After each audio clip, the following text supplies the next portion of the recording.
Yeah, and so you have ether in sort of the mid-19th century, and then, of course, later you have cocaine, you have opium, which is, well, actually, cocaine comes along and is presented as sort of a cure to the opiate, the morphine addiction. So, like, take cocaine instead.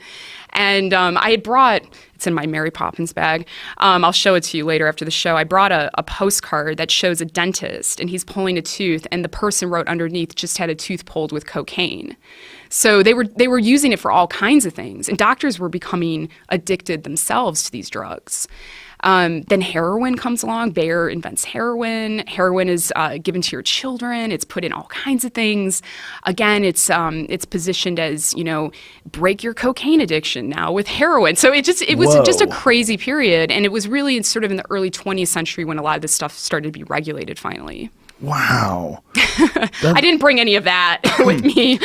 I believe there was a mummy that was found in ancient Egypt that tested positive for cocaine. Oh. But they think that it might be a false positive because apparently there's something else that they would consume back then that would make you test positive for cocaine. Oh, I don't know. Yeah, Jamie will find it. But it was some evidence. I think what they were trying to connect this to, now I remember, they were trying to connect this to the idea that people from Egypt had the ability to travel to the Americas. And that someone from, here it goes, American drugs and ancient Egyptian mummies. Can you make that a little larger, please? It says, it seems safe to say that blah, blah, blah, blah, blah. In 1992, a new study of 9 mummies from ancient Egypt created quite a stir when it was announced the discovery of traces of nicotine and cocaine in their hair. Both of these chemicals came from plants found only in South America, and this research has since been touted as evidence of pre-Columbian contact between America and Africa, something thought to be impossible based on the rest of the archaeological record. So what's going on? Let's start by looking at the evidence. 1992, they're performed by Svelta Balabanova and that's a serious woman, and 2 of her colleagues at the Institute for Anthropology, and this is in Munich. They're using German words I would skip anthropology that. and probably in humanities of the university in Munich. Tests were carried out by 9 mummies on 9 mummies, Munich Museum, dating from 1070 to 395 BC. The study focused on hair samples, which were often used to assess drug concentrations in the body. The results, what does it say here? Well, they discovered all the mummies tested positive for cocaine and hashish, which makes sense. The results caused an immediate stir. Come on, let's cut to the chase here, folks.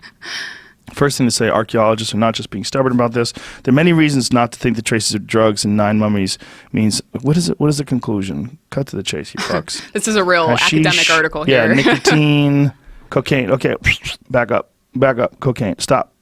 Okay, cocaine, most of us think of today, was first discovered in early civilizations. The Andean region of South America, they chew in the coca leaves, exactly.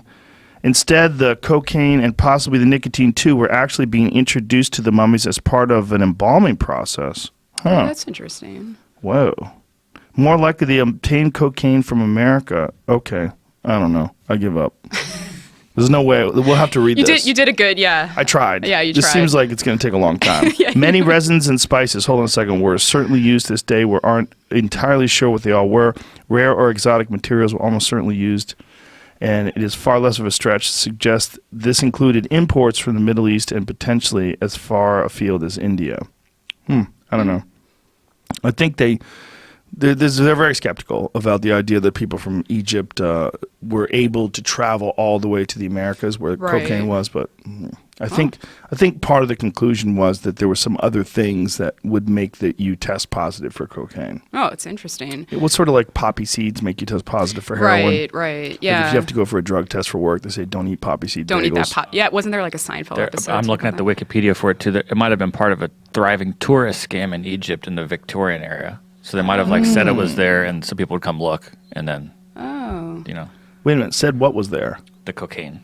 It says, since passing his corpses off recently deceased as ancient mummies was a thriving tourist scam in Egypt during the Victorian era. Like it could have, that doesn't make sense because the tests were done in 1992. After the experiments, even assuming the cocaine was actually found on the mummies, it's possible this could have been a contamination that occurred after With the the- discovery or whatever. something like Yeah. that. Okay. So a Okay. bunch of Sorry. cokeheads were fondling Yeah, mummies. yeah, yeah. Well, they wanted those mummies because they wanted to eat them, as I said. Oh, They yeah. ground them up and They'd use they that did all in kinds of ancient things. Egyptian mummies. They used Yeah, that too. yeah. Think about how much was destroyed because people had to eat Well, it. I you think know? about that all the time. There's a fantastic There you go, exhibit. cure-all mummy. Cure-all mummy powder. Wow, look at that. That is nuts. Mummy extract. It's cure-all. Whatever Yeah. you got. Yeah.